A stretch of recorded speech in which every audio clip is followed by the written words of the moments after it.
সে বোঝা নয়, সে তো আমার ভাই। আহ, কি মর্মান্তিক কথা, তাই না? যে কথার কারণে সেই সময় পুরো পৃথিবীর অনেক মানুষ কেঁদেছিল।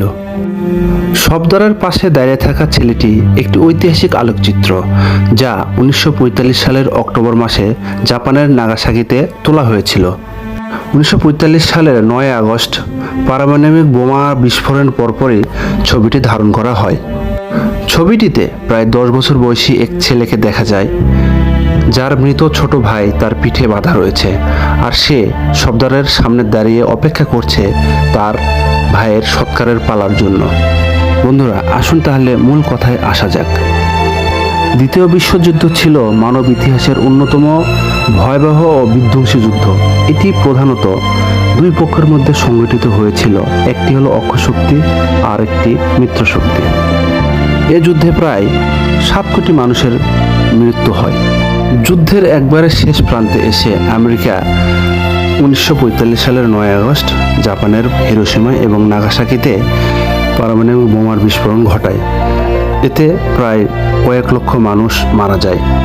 তখন জাপানের বিভিন্ন শহরে মৃত মানুষদের সৎকারের জন্য শবদাহ চালু করা হয়। আর সেই শবদাহের লাইনে দাঁড়িয়ে থাকা এই বাচ্চাটির ছবি একজন আমেরিকান আলোকচিত্র গ্রাহক, নাম তার মেরিন কর্পসে কর্মরত জো ডোনিয়েল তুলেছিলেন। আলোকচিত্রে দেখা যায় এই 10 বছরের ছেলেটি তার মৃত ভাইকে কবর দিতে পিঠে বয়ে নিয়ে যাচ্ছিল।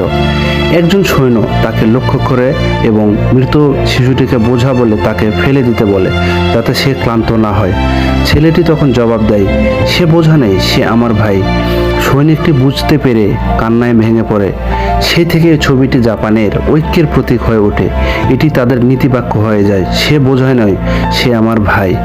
কেউ যদি পড়ে যায় তাকে উঠান, ক্লান্ত হলে তাকে সাহায্য করুন, যদি সামর্থ্য দুর্বল হয় পাশে দাঁড়ান, আর যদি সে ভুল করে থাকে তাহলে তাকে ক্ষমা করে দিন। পৃথিবী যদি তাকে পরিত্যাগ করে তবে তাকে আপনার পিঠে নিন, কারণ সে বোঝা নেই, সে আপনার ভাই।